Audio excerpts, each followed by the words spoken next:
I'm doing a series where every week leading up to Deadpool and Wolverine, I'm revisiting an X-Men movie and creating custom Lego minifigures from each movie. All right, we're almost there, almost to Deadpool and Wolverine. The hype is insane, and today we've made it to Deadpool 2. Now, of course, in this video, I'll be showing you how to build all of the main characters from the movie using 100% official Lego parts and pieces, although I might have cheated a little bit with Cable. So the movie starts off, of course, with Deadpool and Vanessa. When it comes to Deadpool, unfortunately, the best Deadpool that you can possibly get is the original from 2012, which is worth over $100 now at the time of this video. That being said, I also recently made a Deadpool using no pieces from the original Deadpool, so if you have the original one, I do recommend using that, but if you don't, you could use the head from the Scarlet Spider figure from the Lego Marvel Mighty Micros line of sets, with the legs and torso from Hank Pym Ant-Man with red arms, black hands, and silver swords. That way you could still have Deadpool without needing any of the pieces from the official Deadpool. For Vanessa, it's a little bit more simple and less complex. I went ahead and used Wonder Woman's head with some black hair, a black torso with short sleeves. That way you get the black sleeves and tan arms on bottom, and just some jeans to finish out the look. One final thing for Deadpool is you could also take off the mask, and you could put on the scarred Anakin head from Star Wars with the mask from Spider-Man from Far From Home. That way you could actually get the look where he lifts the mask up and you see Ryan Reynolds' scarred head underneath. Up next, we've got Deadpool's friends, Blind Owl, Weasel, and Dopinder. These are really fun to make just because they're kind of casual, so you could get pretty creative with the parts. For Blind Owl, I used some dark gray legs with the flipped around torso from Owen Grady, as well as the hands and head from Power Man Luke Cage from Spider-Man. That way you get those sunglasses on there. I used a gray pole for her walking stick, and the hair from, I believe, Mrs. Scratch and Post from the Lego movie, if I'm not mistaken, because it is the best option we have since a gray afro doesn't currently exist in Lego form.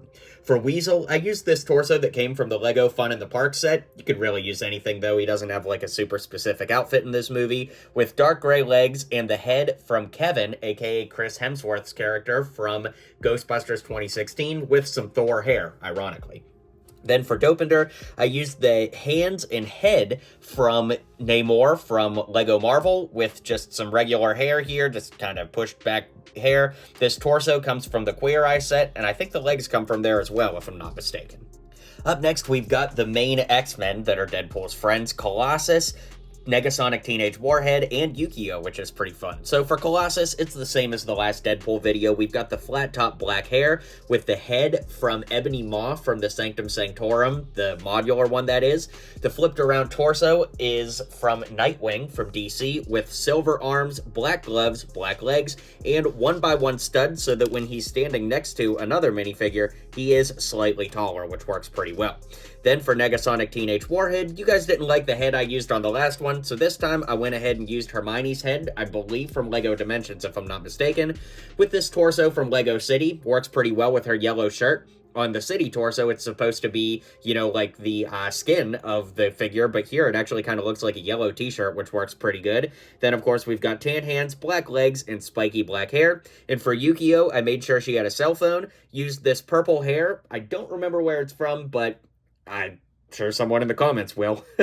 Then, of course, the head comes from Janice from the Lego Friends set, although it's been used in some other places. And the torso is just a jean jacket from Mutt Williams from Indiana Jones, although any Lego jean jacket you have will do, and she's got black legs.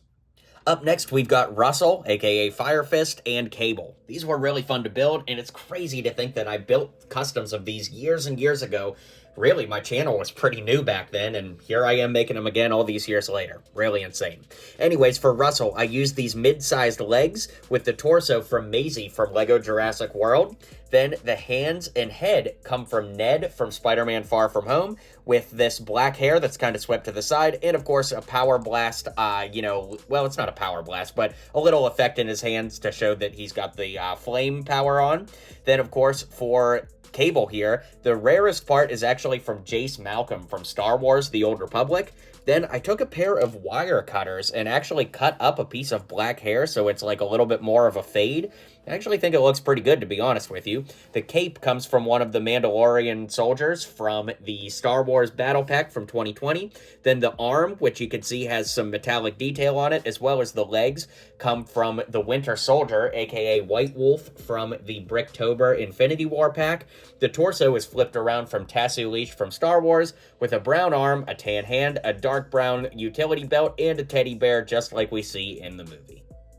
Up next, we've got the two most legendary members of X-Force, of course, that is Peter and Domino. Now, yes, we did get many, many more characters, but considering they're on screen for like literally 2 minutes total, I decided to just go ahead and make these main ones.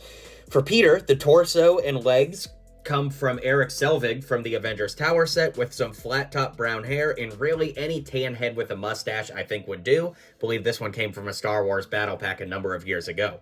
Then for Domino, the torso and legs come from Black Widow from 2012 with brown arms to help bring out some of the brown in her color outfit that she has in the movie, because it's kind of like black and brown tones, and since I didn't want it to be all black, I thought that those dark brown arms kind of fool your eye into thinking that there's more brown in the detailing of the torso and legs than there really are. Anyways, black gloves go on those arms with the head from Valkyrie from the original Thor Ragnarok set, and an afro piece from Val from Stolo to tie it all together. Okay, here we've got Juggernaut, who was a lot of fun to build, but to be completely honest with you, I'm not really sure how you could build him any bigger than this. I tried to have him take up lots of space and be taller than a minifig he's standing next to, so you can see he's head and shoulders taller than Deadpool. But that being said, to build this, I used the torso from the Lego Fun at the Beach set. It's supposed to be like a shirtless Lego guy, but in this context, it kind of looks like he's bulky underneath his prison jumpsuit there. I used the old handcuff trick where you take a pair of scissors and cut the chain off between two sides of handcuffs to put it on the wrists to make his arms a little bit more bulky, with tan hands and yellow arms there, of course. Then I put a yellow utility belt, again just to add some more bulk, with yellow legs and these 1x1 plates for him to stand on to make him a little bit taller. Then, since we don't really see like his full face, I wanted to make sure you could see his eyes while also covering up his face as much as possible. So he's got this breathing apparatus on here. Then we use the Ben Affleck Batman head underneath, with this helmet from one of like the orc troll characters from the fantasy era of Castle. And it doesn't fit on there perfectly, but it actually makes the helmet stick up just enough on the head that once again, when you stand him next to a regular Lego minifig, it does make him significantly taller, which, although it isn't technically a legal Lego move, I do really like the way it looks when it's all said and done. And last but not least, we've got two variations of Deadpool, one being the baby legs Deadpool, and the other being the version of himself that he actually, let's say, erases from the timeline at the end of the movie. So for baby legs Deadpool, I used this torso from the Queer Eye set with the scarred up Anakin head, then 1x1 round studs on top of 1x1 plates with little grips on them, so it looks like he has feet. Unfortunately, I don't have any of those pieces in skin tone colors that would match the rest, so you gotta use your imagination a little bit. Then, of course, for the X-Men Origins Wolverine version of Deadpool, I used dark red legs, the torso from Beach Batman, and the same scarred up Anakin head, but this time I used a little bit of nail polish remover to actually get the mouth print off of the head, which I think turned out really funny in the end with Cable. Stay tuned for that, and let's get into making the customs.